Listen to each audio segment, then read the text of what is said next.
Buongiorno amici del canale, oggi vi propongo un restyling piccolo piccolo, non è vero, è una bella credenza che ho avuto la fortuna di trovare da delle persone di Torino che avevano appunto questo appartamento molto bello ma non ci stava più e quindi l'ho preso.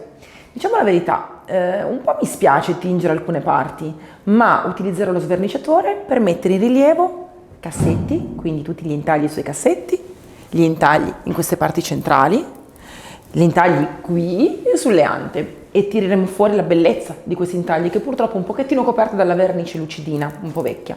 Dopodiché colorerò tutta la struttura con uno dei colori più belli Magic Paint, ma veramente uno dei più belli, Nuit Parisienne, un nero che non è assolutamente scontato, un nero veramente bello perché può essere moderno, può essere vintage, può essere tutto quello che volete.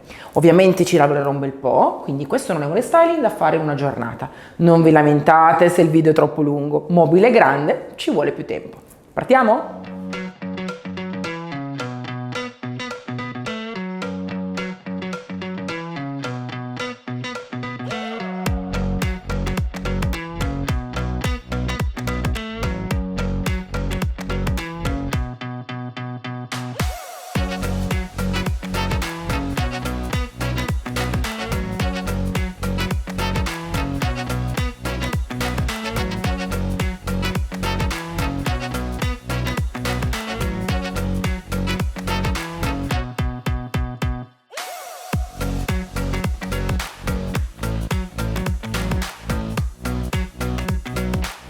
Parto preparando bene le basi intagliate che non voglio appunto colorare e decorare, le proteggeremo solo in un secondo momento, e sverniciò sia i pannelli che hanno gli intagli che le bordure intorno.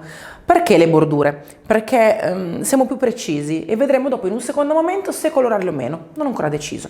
Quindi giro bene lo sverniciatore Magic Paint, ricordatevi che è biodegradabile, quindi prima di tutto non inquinate utilizzandolo. Seconda cosa, io non metto guanti, non fa quell'effetto orribile degli sverniciatori che solitamente prendono alla gola e bucano la pelle. Lo mettiamo sulla superficie, ricordate che dovete tenerlo sott'occhio, lo sverniciatore non si toglie quando è secco, no, lì è troppo tardi, lo sverniciatore si toglie tant'è che è umido, quindi tenete d'occhio la superficie un'oretta, 2 orette al massimo, si copre con un telo, piuttosto una plastica, non si va direttamente al sole o direttamente vicino a una fonte di calore, mi raccomando.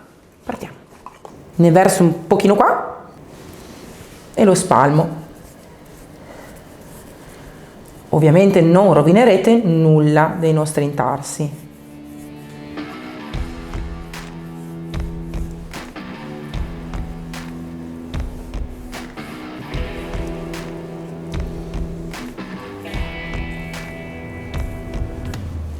Mi raccomando, cercate di essere un pelino abbondanti, non troppo tirati. Sicuramente questa vernice verrà via molto facilmente. Già lavando la superficie con ABA ho tolto buona parte del lucido e ho capito tranquillamente che l'altra parte di lucido verrà via con una sola mano di sverniciatore.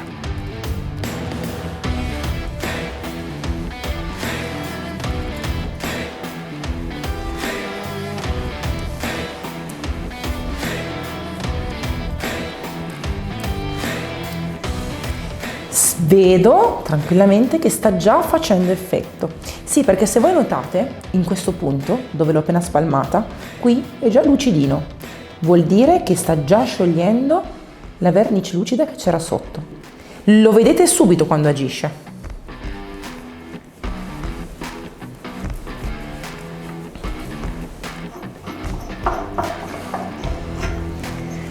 Tolgo i pomelli e li metto nella nostra soluzione di aceto e sale. Vi faccio vedere come tra un po'. Sverniciamo anche i frontali dei cassetti perché il disegno è veramente notevole.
È arrivato il momento di sverniciare e ci è voluto veramente poco, mezz'oretta. Io sono in un posto abbastanza fresco all'interno del mio laboratorio, non c'è luce diretta e non ho coperto con nessuna pellicola perché non c'è calore diretto, non ci sono stufe, non ci sono termosifoni diretti e neanche la luce del sole.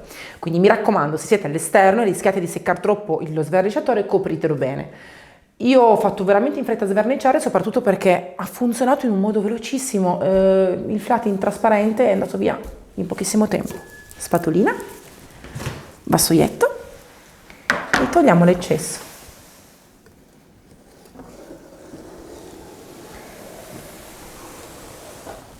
Mi raccomando, quando togliete lo sverniciatore e quindi togliete anche il prodotto sottostante, andateci molto piano, perché in questo punto noi abbiamo gli intagli. Quindi con la nostra spatolina non dobbiamo assolutamente rischiare di deturpare la base, ok? Meglio metterci un po' di più e piuttosto fare il lavoro più lentamente. Se vedete qui in questo punto si vede del marrone. Questo marrone è proprio il protettivo che c'era sotto, quello lucido, quello che diciamo copriva questo bellissimo disegno. Ora voi lo vedete ancora poco bene, semplicemente perché è ancora coperto di sverniciatore ed è ancora un pochettino umido. Ma ora piano piano eliminiamo tutto lo sverniciatore, tutta la vernice vecchia e vedrete che meraviglia verrà fuori quando puliremo la superficie.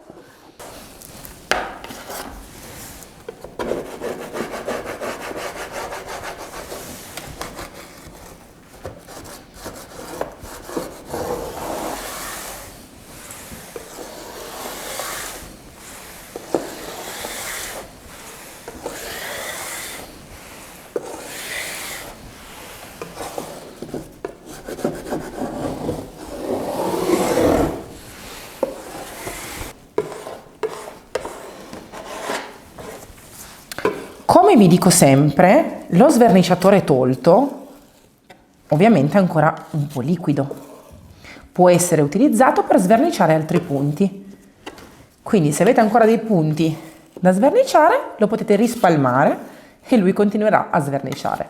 Per questo vi dico sempre, mi raccomando, non togliete lo sverniciatore quando è secco perché non serve a nulla, fate fatica, non svernicia più.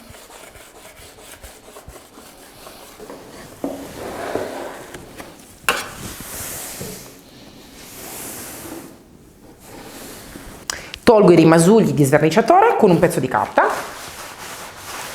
in modo da rendere la superficie il più possibile asciutta.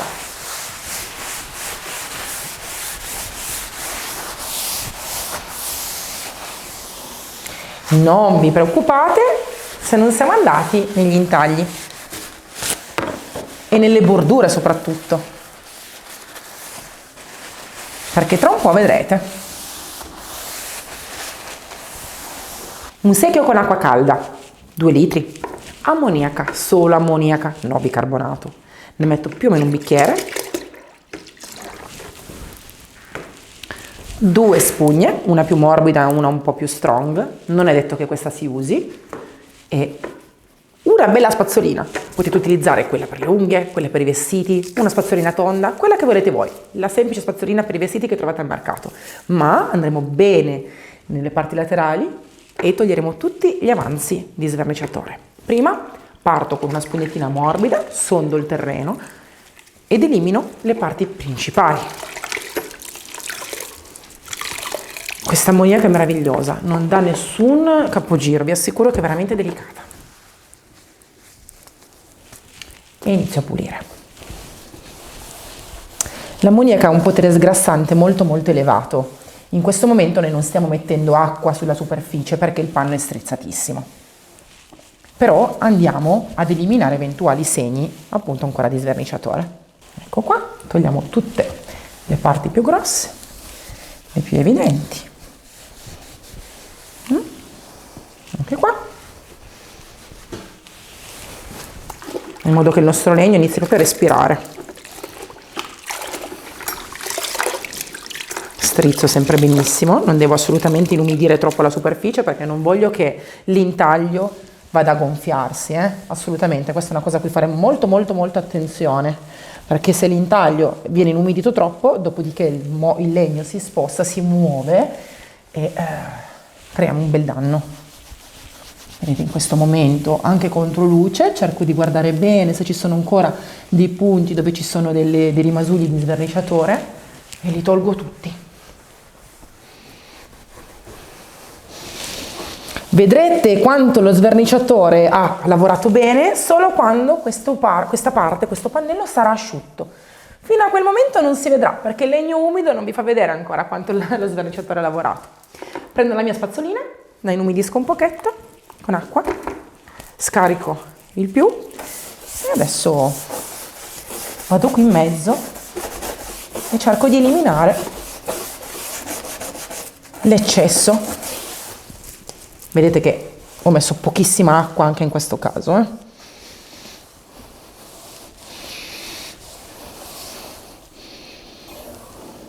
Sto eliminando tutti gli eccessi di sverniciatore e non faccio nessunissima fatica.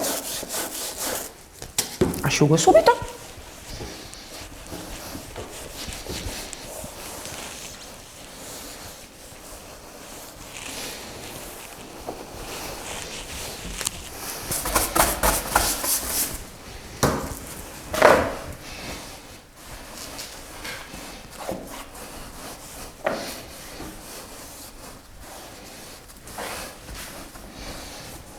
Procedo sverniciando gli altri riquadri e il resto del mobile. Vi voglio far assolutamente vedere tra pochi istanti com'è bello questo intaglio da asciutto, è completamente cambiato. È ora della porticina, guardate.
Mi sono resa conto che i cassetti addirittura avevano preso delle colorazioni differenti semplicemente perché il protettivo, la vernice protettiva lucida era molto molto rovinata, molto usurata.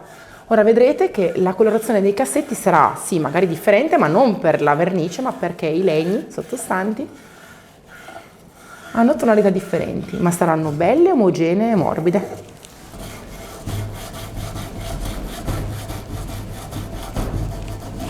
Faccio anche gli angolini. In questo caso faccio veramente pochissima fatica. Ecco qua. Ecco qua. Via l'eccesso. E poi una bella sgrassata che toglierà gli ultimi eccessi di sverniciatore.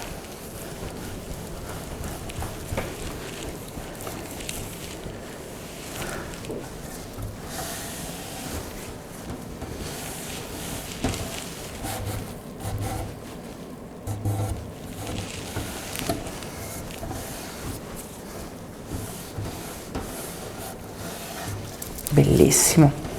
Ora che gli intagli sono tornati a respirare, è veramente spettacolare. Mi raccomando, abbiate solo cura di non inumidire gli intagli, Deve continuare a rimanere ben intriso nella sua superficie, quindi occhio a non far bagnare troppo perché altrimenti vengono fuori. Prima di colorare mettiamo i nostri pomelli in aceto e sale. Mi raccomando, una soluzione comunque corrosiva, quindi lasciate i pomelli 2 orette, 3 orette, non tutta la notte, perché altrimenti ci sono certe leghe che possono patire e potrete trovarle anche quasi disintegrati. Mi raccomando, sale un po', io ne ho messo più o meno così, aceto, classico aceto bianco, non spendete soldi per questo aceto, quello che costa meno, e ne metto quasi 3 dita. I pomelli devono essere completamente coperti da questa soluzione di aceto e sale. Giro un po'.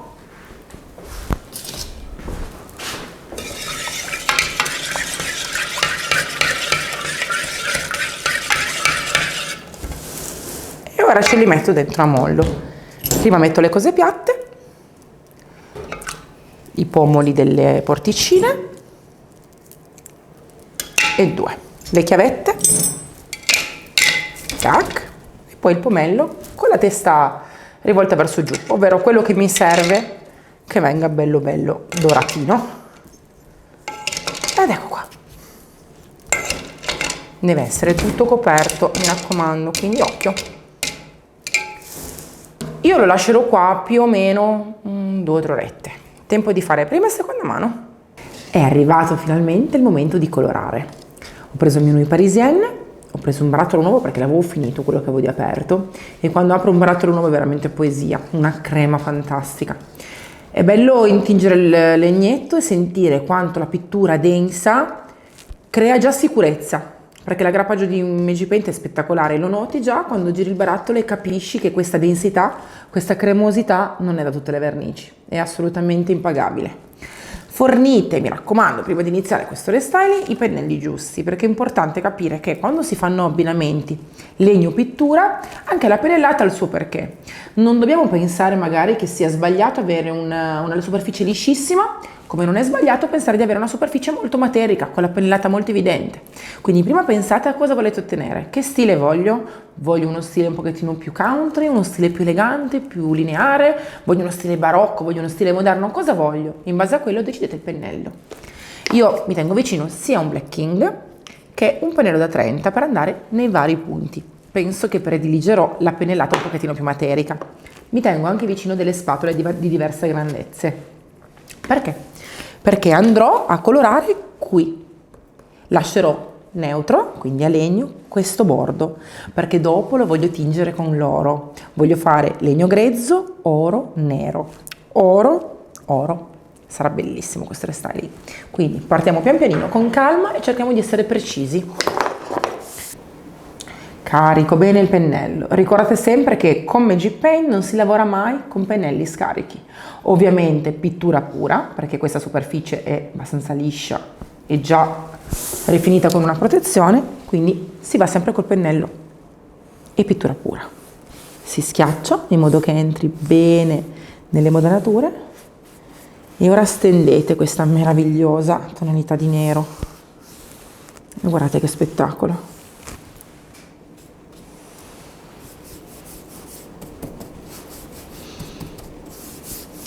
Con una mano è già magia.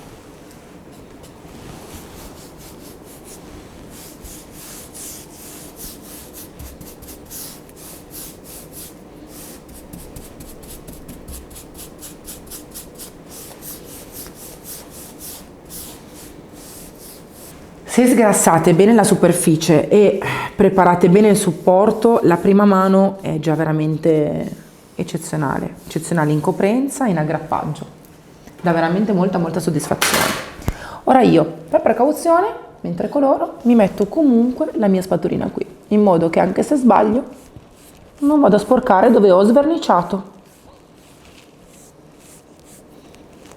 Vedete? In questo modo sono molto precisa, non faccio fatica perché non devo mettere nastro carta, togliere nastro carta, tranquilla. e faccio il mio bicolore con estrema precisione.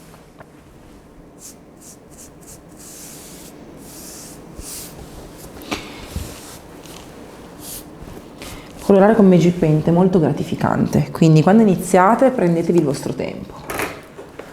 Ora prendo una spatolina un po' più piccola, così riesco a fare anche le parti tonde. Guardate qua, pian pianino. Guardate, ci tengo a essere precisa, a non dover pulire con la spugnetta. Pian pianino faccio anche la parte curva e voilà, visto? Alliscio la pittura in modo che diventa bella avvolgente e coprente e continuo.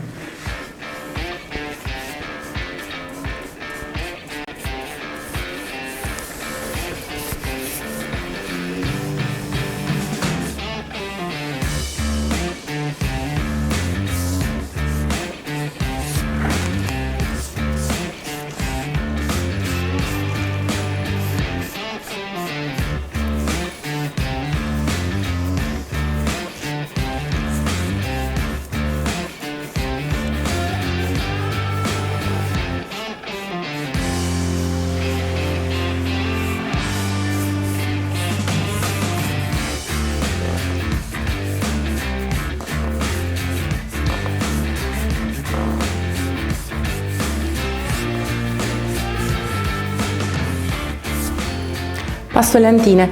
Siccome farò questa parte nera, questa parte naturale e questo filettino color oro, metto il nastro carta questa volta. Perché? Perché la parte nera rischia comunque di sporcare la parte legnosa, non riesco con la paletina a essere precisa. Meglio un pezzo di carta.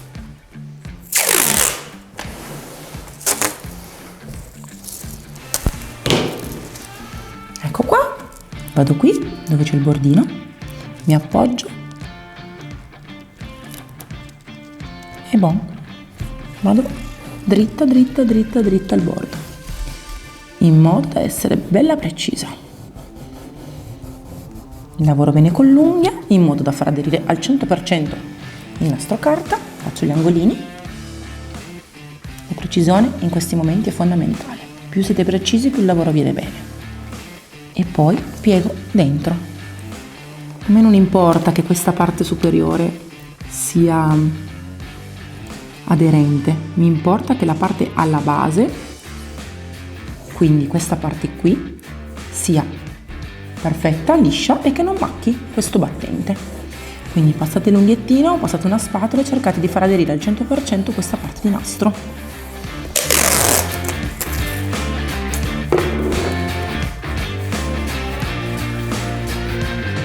Facciamo aderire bene qua, bene qua.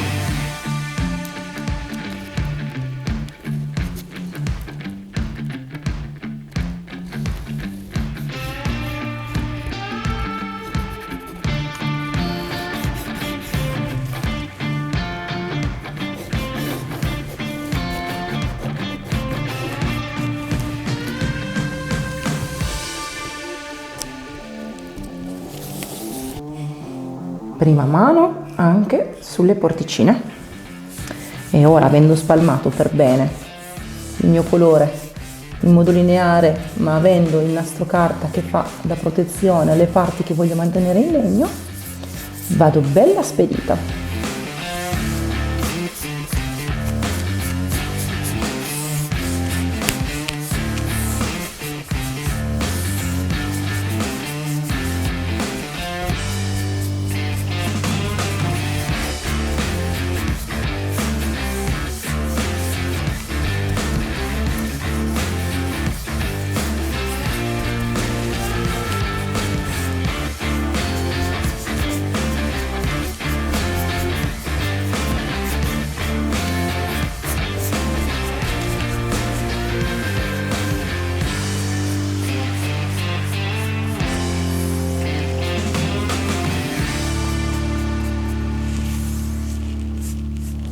È il momento di capire che stile dare. Ricordate sempre, Tutte le pennellate si possono o vedere o nascondere al 100%. Perché ve lo dico ora? Perché c'è questo piano molto lungo, più di 2 metri, e quindi se volete far sì che sia quasi uno specchio, liscissimo, impalpabile, vi consiglio o di utilizzare il rullo o di utilizzare un pennello come il Black King con la pittura leggermente diluita. Cosa vuol dire? La diluite un pochino? Un 10%? Sì, anche in prima mano, ma passerete la carta vetro tra una mano e l'altra. Toglierete la polvere, ripasserete una seconda mano. Sì, magari ci vorrà una mano in più, però in questo modo avrete una pennellata quasi quasi invisibile. Io ovviamente non amo le pennellate invisibili, anzi amo le pennellate visibili, ma amo anche la precisione e la pennellata lunga, liscia, omogenea. Quindi vi faccio vedere come stendere la pittura su una superficie così lunga e ampia senza far fatica con il pennello. Pittura pura. Carichiamo tanto il pennello, perché se parti con il pennello scarico fai solo segni e non serve a nessuno. Quindi carichiamo in questo modo, riempiendo le setole centrali. Scarico poco, accarezzo appena i laterali e parto. Parto da qui, dividerò il mio piano in 2 punti, prima metà e seconda metà. Prima metà, vedete che inizio ad allungare la mia stesura, fantastico, perché questo pennello rilascia la pittura lentamente, un po' per volta, copertura sensazionale, alliscio la superficie. Seconda metà, carico, sempre dal centro della mia seconda metà, allungo la mia pennellata,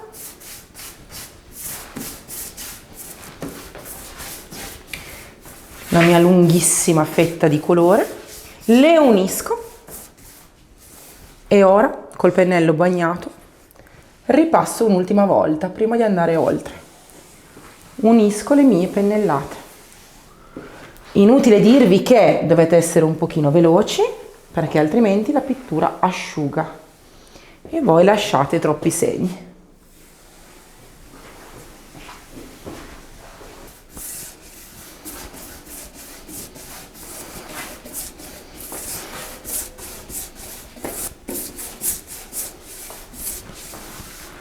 Continuo.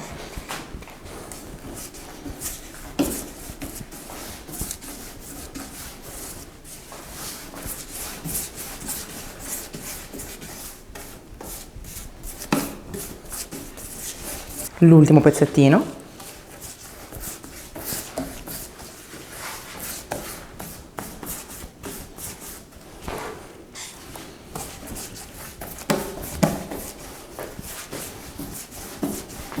Ultimo pezzo in congiungimento, inumidisco e riparto da qua.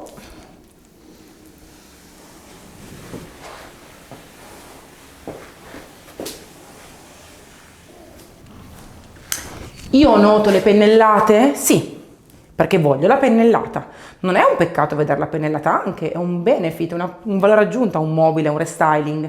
Basta che la pennellata sia bella, fatta bene, decisa, non una pennellata fatta a caso e disomogenea in questo caso. Su un piano così lungo, liscio, questa pennellata ha un valore aggiunto. Faccio già i bordi ed elimino eventuali colature che possa aver fatto prima, quando con molta precisione ho creato le mie venature nel piano superiore. Prendo un po' di colore e ora mi occupo di tutto il mio bordo. Questo pennello è molto veloce, ma se voi volete essere un pelino più precisi, prendete di nuovo il pennello da 30, il pennello che stavo usando prima per fare tutto il resto del mobile. Ci sono persone che si trovano meglio con un pennello più grosso, fanno prima. Ci sono persone che si trovano meglio con un pennello molto piccolo, decidete voi.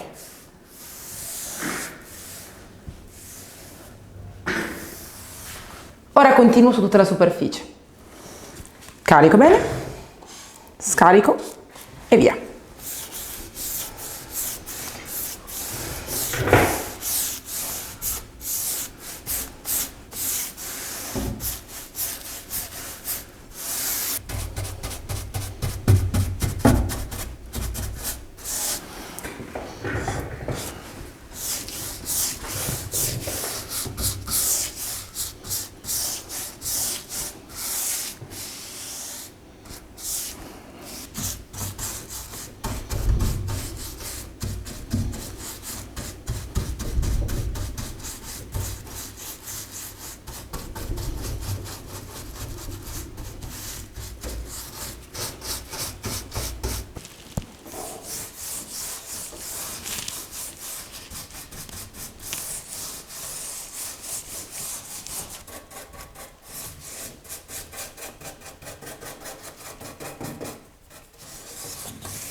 È ora della seconda mano, motivo per cui io non do il colore diluito. Primo, il colore puro ovviamente aggrappa meglio. Secondo, un colore profondo, come il nero, come il blu, come il grigio scuro, stesi puri, sono totalmente un'altra cosa. Ricordatevi che l'acqua comunque diluisce leggermente, alleggerisce il colore. Seconda cosa, gli scuri spesso coprono talmente bene che non è necessaria una seconda mano. Nel momento in cui voi però mi diluite il colore, dovete dare dappertutto una seconda mano. Se invece voi non diluite, ora date qualche ritocco. Infatti io non farò una seconda mano vera e propria, farò dei ritocchi di colore puro dove serve. Pennello da 30, carico bene e con la vernice pura faccio i miei ritocchi.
Qualche ritocchino anche nella scocca del mobile.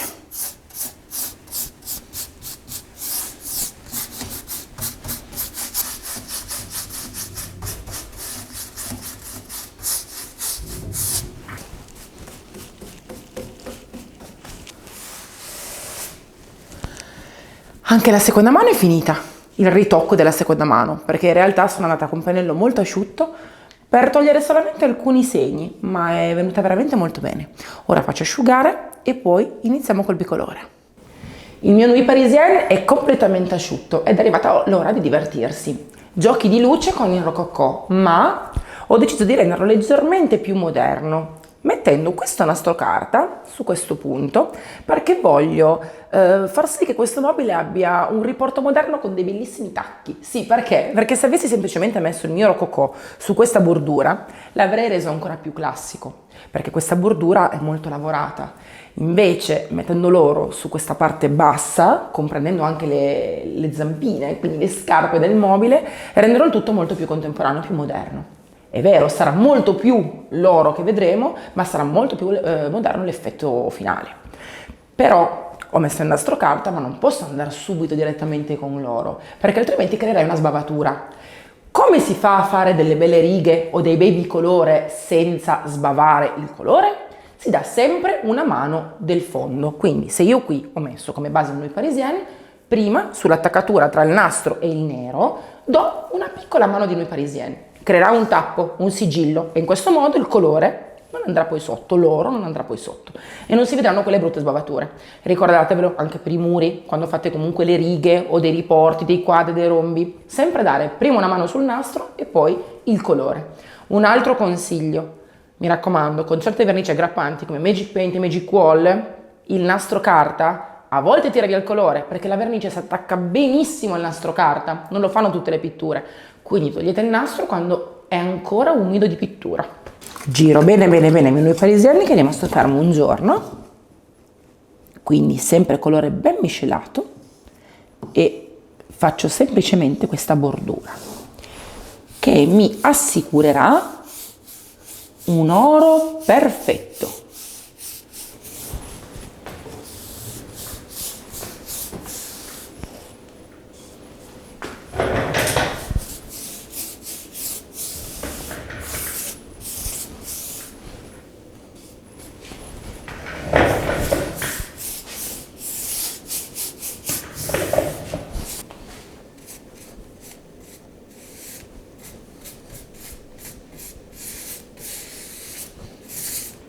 È l'ora di passare il mio bellissimo rococò. Mi raccomando, ricordate sempre, quando aprite il barattolo, troverete una vernice molto liquida.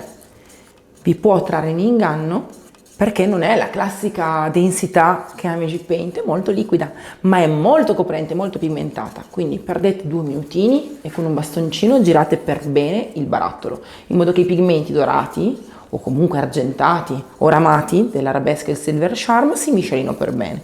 Sarà molto coprente. Ogni tanto, mentre dipingete, dovete sempre girare. È importantissimo questa cosa perché tendono a depositarsi verso il fondo. Ora io ho girato un bel po' e parto a colorare.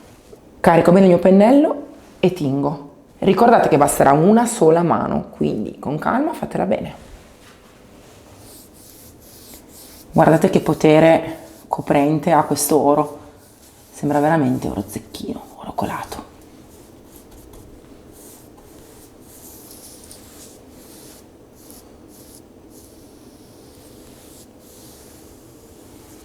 È molto bello stendere il rococò quando c'è sotto Magic Paint, perché comunque Magic Paint ha donato una matericità alla pittura e il rococò fa risplendere queste striature, quindi è veramente bellissimo.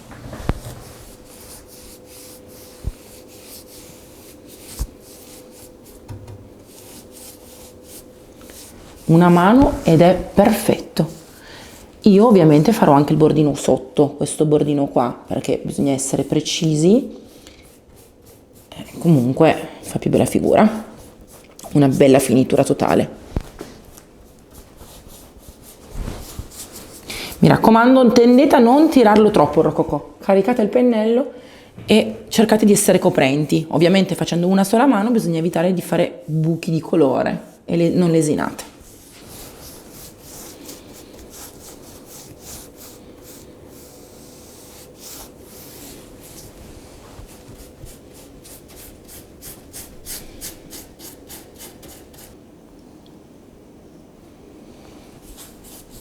Questa bella zampotta completamente dorata. Ho preso un pennello da 30 perché è perfetto per il rococò, copre veramente le curve di qualsiasi mobile in modo veloce e con il rococò è veramente uno spettacolo.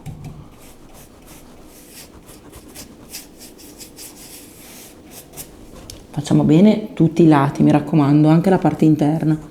Deve proprio sembrare che questo mobile sia stato messo in una vasca di oro e poi dopo tirato su.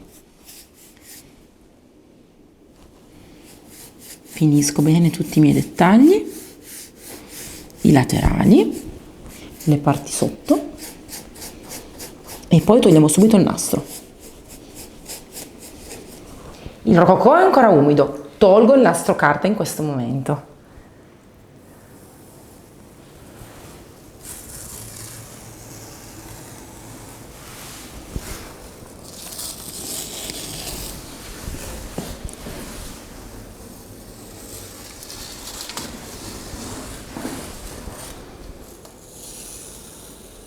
Ho finito di fare le mie gambotte e adesso mi dedico alla parte superiore all'alzata. Farò 3 diverse bordure, questa e un piccolo filo delicato dorato qui, perché voglio che anche il legno abbia un riporto dorato. Sarà molto delicato, molto leggero, però ci vuole. Quindi rigiro bene il mio rococò, ne ho utilizzato pochissimo prima, sapete che è una resa pazzesca, e ora riparto. Per questa filettatura piccola dorata qua sul legno utilizzo un pennello veramente piccolo del set di pennellini a punta. Piano, relax, mettetevi una musica di sottofondo, mi raccomando, e rilassatevi. Partiamo.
il momento di tingere queste due parti. Pennellino sempre con la punta squadrata, piccolo, mano ferma e relax. Mi raccomando, come prima, dovete sempre girare bene la pittura prima di partire, in modo che i pigmenti siano ben miscelati.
I miei pomelli sono perfettamente lucidi e siccome siamo vicino alle battute finali, ovvero aspetto che asciughi, una bella ceratura e poi mettiamo i dettagli, ho deciso di rifinirli. Lavandoli con aceto e sale, appunto, è uscita fuori l'anima del pomello e si può vedere perfettamente che ha una grossa percentuale di rame all'interno. Vedete, è un po' rosato. Bello, ma non è perfetto per questo restyling, non si sposa bene le cromature. In questo momento ho deciso quindi di fare un leggero lavaggio col rococò, appunto, quindi non toglierò al 100% la sua anima, bella ramata, ma metterò un pochino di oro. Mi comporto così però, siccome i pomelli avranno un'usura abbastanza elevata perché il mobile verrà aperto e chiuso parecchie volte, faccio un leggero lavaggino con il rococò. Appena è asciutto, posso anche aiutarmi col phon, passo subito il protettivo liquido. Lo faccio col protettivo lucido. Inoltre ricordate, su pomelli o comunque su qualsiasi cosa che voi colorate con i metallici, quindi con il rococò, silver charm e arabesque, è importantissimo non utilizzare protettivi troppo diluiti, massimo un 5%, meglio ancora se puri. Perché? Perché l'acqua all'interno del protettivo potrebbe leggermente intorbidire, quindi ossidare i nostri colori metallici, che all'interno hanno dei veri pigmenti metallici. Pennello morbido, rococò sempre ben girato,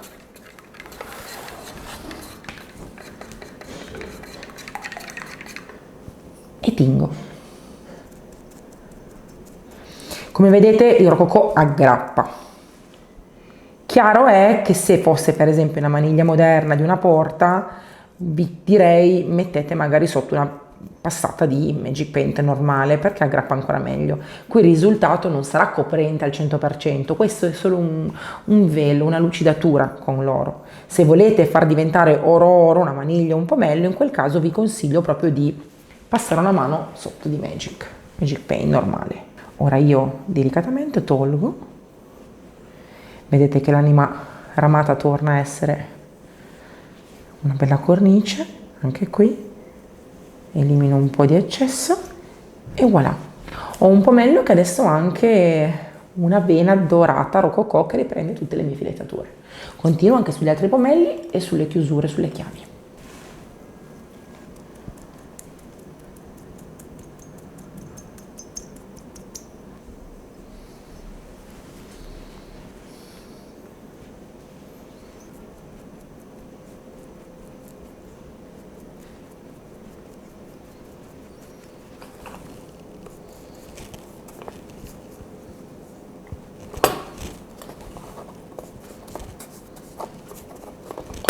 È arrivato il momento di proteggere, ovviamente questa volta col protettivo lucido.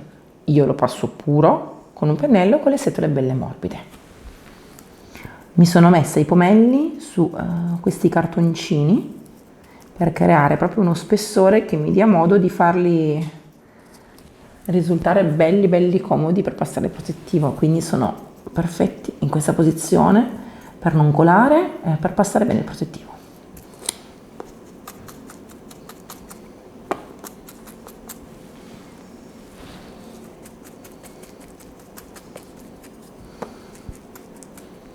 Spiccheranno moltissimo sul mobile perché il mobile avrà una ceratura, quindi una protezione a cera, mentre loro hanno appunto questa protezione molto luminosa, lucida. Questo meraviglioso mobile sarà tutto protetto a cera perché io lo voglio vellutato e leggero. In caso voi voleste farlo sembrare più serio, più glamour ancora, quindi ancora più modaiolo, potreste optare per la protezione lucida e quindi farlo diventare veramente un gingillo luccicoso, oppure satinata, un pelino più riservato ma molto molto bello.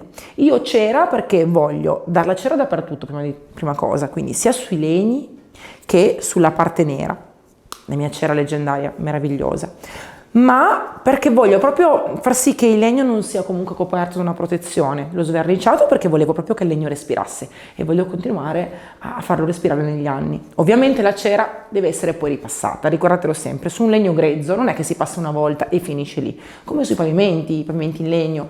La cera va ripassata, l'olio jasmine vanno ripassati nel tempo perché possono essere assorbiti dai mobili, dai legni, ma soprattutto perché il riscaldamento, l'umidità possono proprio modificare la struttura del mobile e il legno in sé. Quindi sono delle ottime protezioni, fantastiche, antigraffio, ma vanno assolutamente ripassate poi nel tempo. Vi faccio vedere innanzitutto come rimangono belli i cassettini una volta protetti con la cera e anche le porte.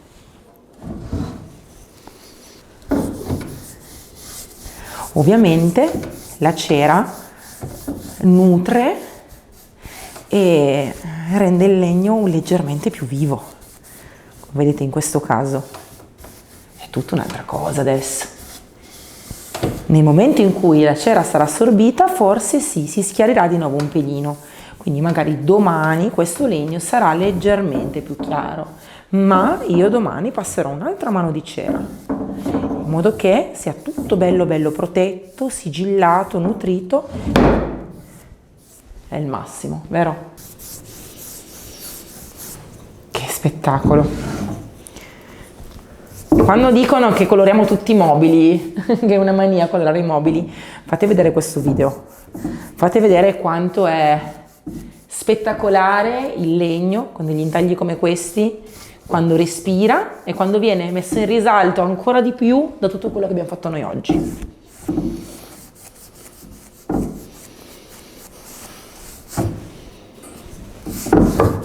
Parto già con il piano superiore. Se volete avete due alternative.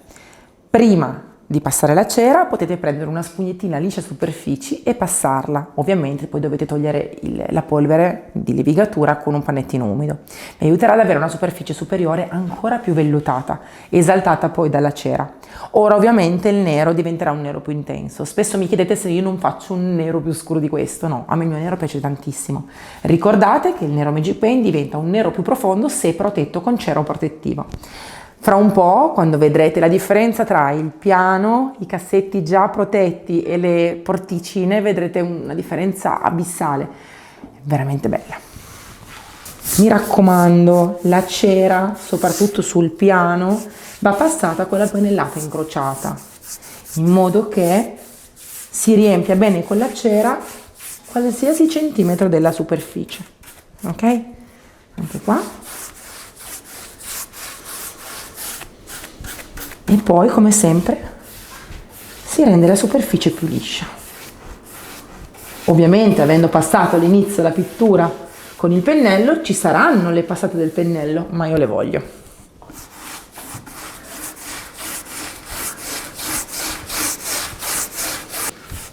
Prima il lato opposto alla lunghezza.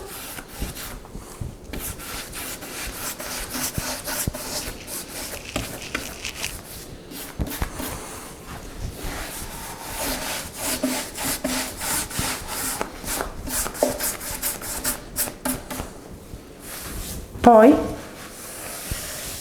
nel senso della lunghezza.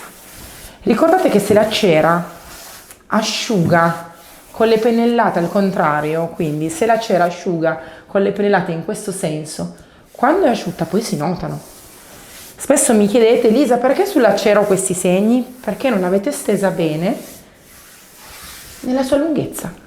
Ora io continuo su tutto il piano e prima di finire continuerò a fare delle passate dall'inizio alla fine. La cera va lavorata, va massaggiata, solo in questo modo saremo sicuri che sia veramente liscia e perfetta. Ora che ho finito il piano, con la pennellata incrociata, alliscio la cera. Parto da qua fino alla fine. Controluce, vedo dove sto passando e non salto neanche un punto. È importante fare questo passaggio, in questo modo non avrete segni antiestetici a metà, perché poi dopo, quando la cera si raffredda, cristallizza, queste passate si vedono. Mi raccomando. Ecco qua. Facendo attenzione dall'inizio alla fine, per eliminare qualsiasi tipo di segno.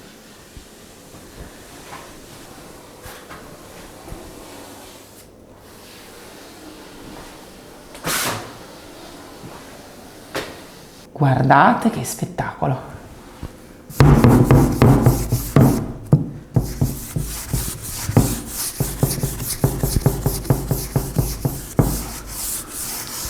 Qui si vede tutto quello che si deve vedere, gli intagli, questa piccola filettatura dorata, quanto sta bene il legno tra il nero e l'oro e l'intaglio. Ecco, le porte sono proprio la ciliegina sulla torta di questo mobile, vedrete quei pomelli.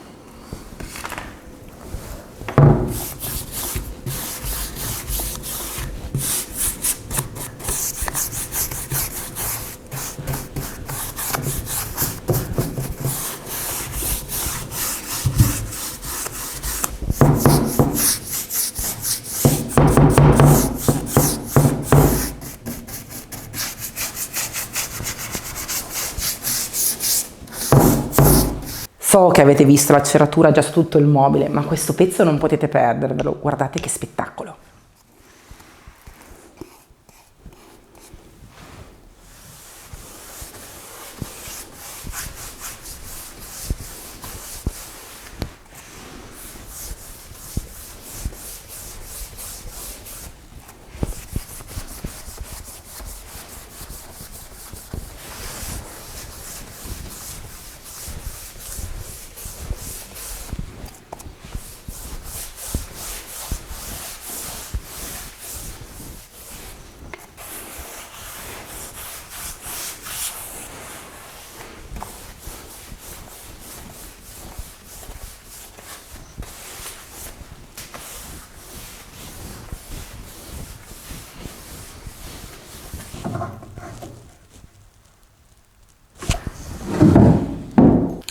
Perfetto, anche questo mobile è finito. So che è impegnativo, so che non è adatto a qualsiasi casa, però questo mobile chiedeva questo, chiedeva di essere messo in rilievo nelle sue parti importanti, nelle parti con gli intagli, e io ho voluto rendere onore a questo bellissimo legno intagliato.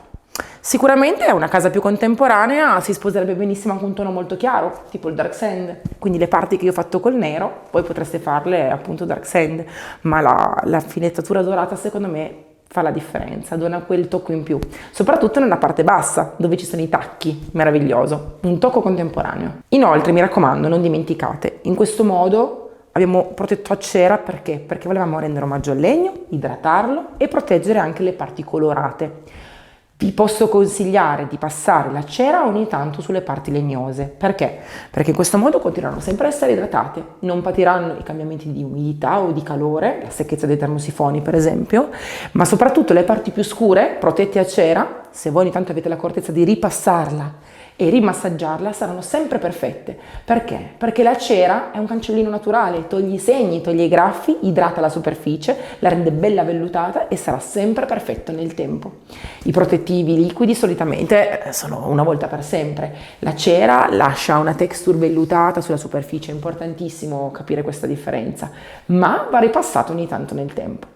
Potrebbe essere una cosa molto valida magari domani passare una mano di olio jasmine, perché tonalizzerebbe da un goccio di luminosità, ma io in questo caso voglio passare solo cera, perché l'effetto della cera sull'oro, sul nero e sul legno mi piace tantissimo. Fatemi sapere se vi è piaciuto, scrivetelo sotto nei commenti e mi raccomando iscrivetevi al canale in modo da non perdere i prossimi video tutorial.